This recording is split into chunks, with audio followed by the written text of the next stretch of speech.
3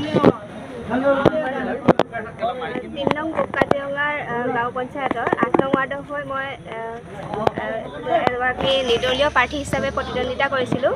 আজি যি ভোট গণনাৰ দিনৰ যি গণনা হৈ আছিল সেই গণনাৰ সময়ত মই মানে নিজববীয়াকৈ তেখেতসকলে যি দেখাই গৈছিল বেলট পেপাৰ সেই হিচাপে মই মোৰ মতেও মই এনেকৈ টিক মাৰ্ক দি গৈছিলোঁ চিৰিয়েলিকৈ।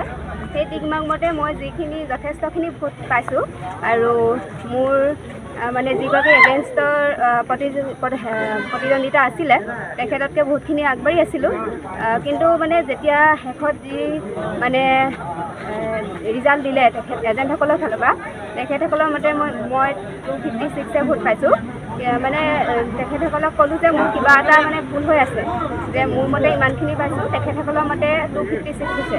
গতিকে সেই তাত কিবা ৰহস্য মানে গোন্ধ পাই পেলাই মই তেখেতসকলক মানে ৰিকাউণ্টিং কৰিবৰ বাবে আবেদন কৰিছিলোঁ নিৰ্বাচন বিষয়াক।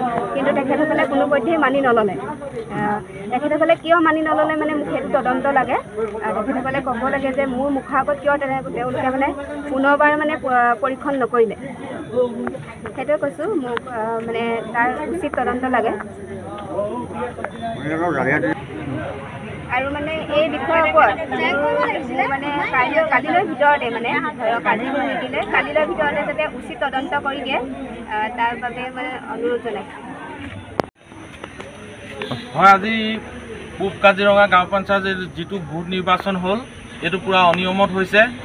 এইটো মানে গ্ৰহণযোগ্য নহয়, কাৰণ আমাৰ তাত যি 618টা ভোট পুল হৈছিলে সেই 618টা ভোটত মই পালোঁ 233টা ভোট আৰু AGP পাৰ্টীৰ নিৰ্দলীয় যোন খেলিছিলে সেইজনে পালে 294টা ভোট আৰু কংগ্ৰেছৰ পাৰ্টী যোনজন খেলিছিলে সেইজনে পালে আপোনাৰ 37টা ভোট।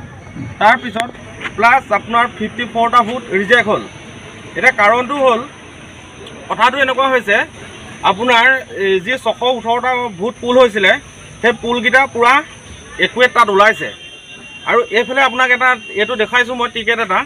এই টিকেটটো আজি যোনদিনা ভোট গ্ৰহণ কৰা ভোট দিয়া হৈছিলে সেইদিনা এই টিকেটটো ৰাস্তাত পোৱা হৈছিলে।